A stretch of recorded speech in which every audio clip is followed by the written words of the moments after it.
juga melihat perkembangan IPM ini memang DIY kan sangat membanggakan ya.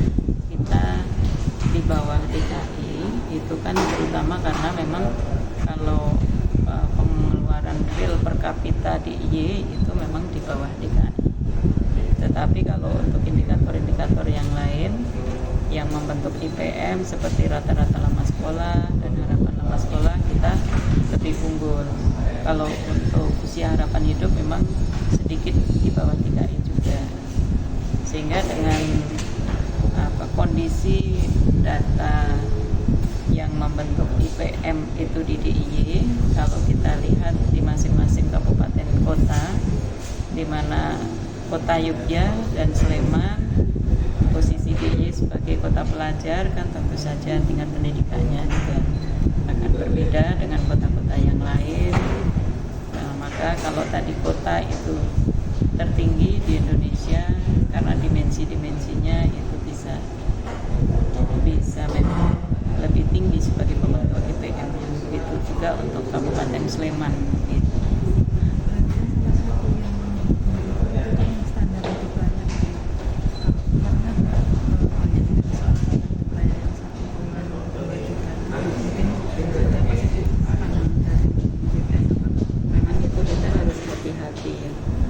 Kalau di IPM ini yang salah satu pembentuknya adalah kan pengeluaran real per kapita.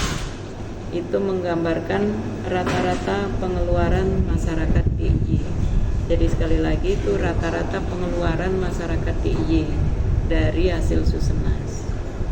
Angkanya bukan merupakan standar hidup layak, tetapi rata-rata pengeluaran dari hasil Susenas yang sudah disesuaikan dengan standarnya itu adalah Jakarta Selatan. Jadi rata-rata di suatu wilayah di DIY kalau rata-rata real per kapitanya itu lebih tinggi, itu kan berarti ketika untuk menghitung IPM akan berbeda dengan rata-rata provinsi yang real pengeluarannya rata-rata lebih rendah. Jadi itu nanti akan menentukan posisi dari IPM-nya rata-rata real pengeluaran tersebut. Kalau standar hidup layak itu mungkin kita lebih bagaimana memaknai garis kemiskinan gitu ya. Garis kemiskinan per kapitanya sekian, kemudian kalau jumlah rumah tangganya sekian orang, ya kira-kira dikalikan gitu ya. Misalnya kalau di IY rata-rata per rumah tangga atau per kakak itu misalnya 4 orang, kalau garis kemiskinannya per kapita sekian dikalikan segitu, mungkin itu sebagai patokan gambaran standar hidup layak. Artinya kalau di atas garis itu layak atau tidak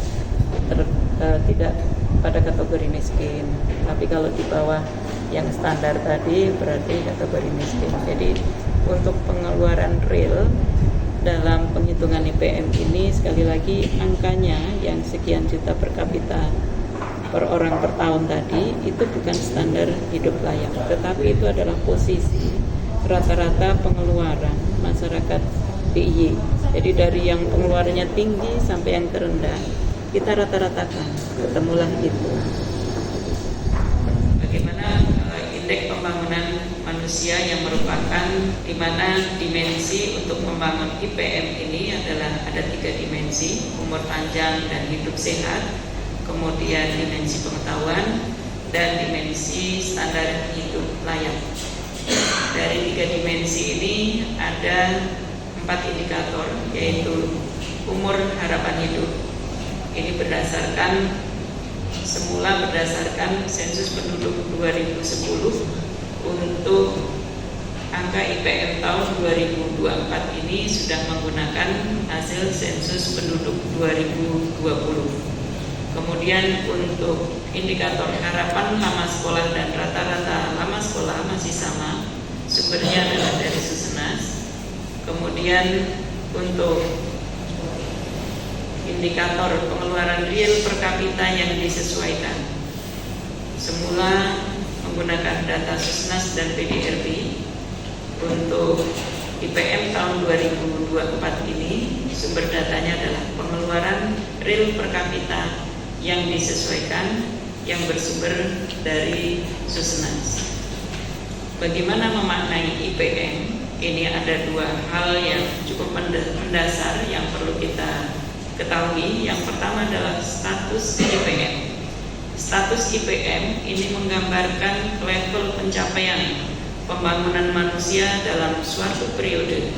Semakin tinggi status IPM menunjukkan capaian pembangunan manusia yang lebih baik. Yang kedua adalah kecepatan IPM. Kecepatan IPM ini tahun yang lalu yang mencapai 81,09 berarti mengalami pertumbuhan 0,65%. Pertumbuhannya lebih besar dibandingkan rata-rata pertumbuhan selama 5 tahun terakhir yang mencapai 0,52% maupun pertumbuhan antara 2022 sampai 2023 yang mencapai 0,55%. Yang membentuk besaran IPM DIY 81,62 ini berdasarkan data yang kami olah, yaitu dari capaian dimensi IPM dari umur harapan hidup saat lahir di posisi 75,36 tahun. Kemudian rata-rata lama sekolah 9,92 tahun. Harapan lama sekolah 15,70 tahun. Untuk pengeluaran real per kapita per tahun yang disesuaikan sebesar Rp15.361.000 per kapita per tahun. Kemudian kalau kita lihat secara status di mana IPM DIY ini sudah lebih dari 80, ini artinya posisi status DIY adalah sangat tinggi.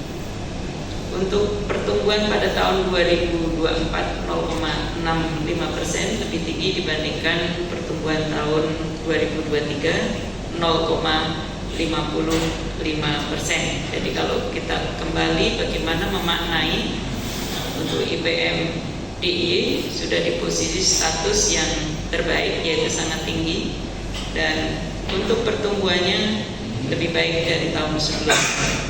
Kemudian selama tahun 2020 sampai 2024 rata-rata pertumbuhannya 0,52%.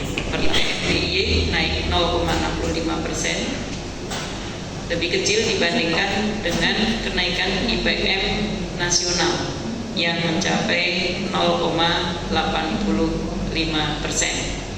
Jadi kalau kita lihat Bapak Ibu sekalian, pada grafik yang berwarna hijau muda itu adalah perubahan dari tahun sebelumnya, di mana dengan posisi yang cukup tinggi IPM DIY perubahannya tidak setinggi sebagaimana provinsi-provinsi yang lain. Kita terendah nomor 2 setelah Provinsi Bangka Belitung yang tumbuh 0,62%. Dengan kecepatan masing-masing ini, pada suatu saat nantinya masing-masing provinsi bisa bergeser posisinya.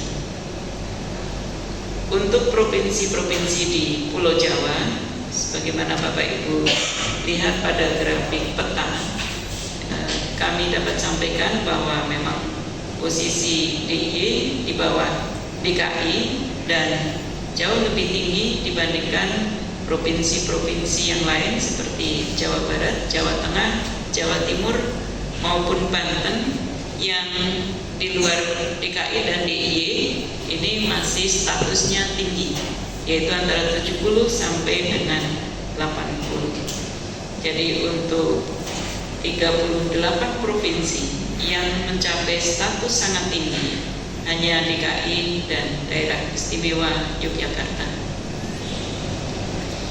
Bagaimana dengan IPM di kabupaten kota? Di IPM tertinggi adalah kota Yogyakarta, posisinya jauh di atas angka provinsi, yaitu mencapai 89,10 dengan pertumbuhan pertumbuhannya 0,55%. Kemudian Sleman IPM-nya 85,71 dengan pertumbuhannya 1%, merupakan kabupaten dengan pertumbuhan tertinggi pada tahun 2024 ini. Untuk status yang atau nilai IPM tertinggi ketiga adalah Bantul 82,05, pertumbuhannya terendah yaitu 0,38%. Kemudian untuk Kabupaten Kulon Progo ini menempati yang keempat, Gunung Kidul yang kelima, di mana Kulon Progo dan Gunung Kidul ini adalah dua kabupaten yang masih memiliki status IPM tinggi antara 70 sampai 80. Untuk pertumbuhannya Kulon Progo 0,47%, sehingga masih membutuhkan waktu untuk mencapai status sangat tinggi. Begitu juga Gunung Kidul, pertumbuhannya lebih tinggi yaitu 0,95%. Pada tahun 2024, 3 kabupaten kota memiliki IPM status sangat tinggi yaitu Kota Yogyakarta, Sleman, dan Kabupaten Bantul. Sedangkan yang dua adalah statusnya tinggi. Perlu kami sampaikan juga bahwa IPM Kota Yogyakarta ini merupakan IPM tertinggi untuk kategori kota se-Indonesia. Begitu juga untuk Kabupaten Sleman.